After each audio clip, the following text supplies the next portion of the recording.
Tengah ramai detik-detik video yang menarasikan saat sebuah truk pengangkut alat berat nekat melewati pembatas jalan. Hal itu kini ramai usai diunggah di sosial media, salah satunya akun Instagram @SurabayaKabarMetro pada Minggu, 17 November 2024.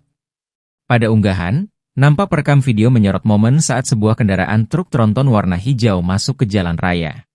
Nampak kendaraan pengangkut alat berat tersebut menyeberang melewati pembatas jalan yang cukup tinggi.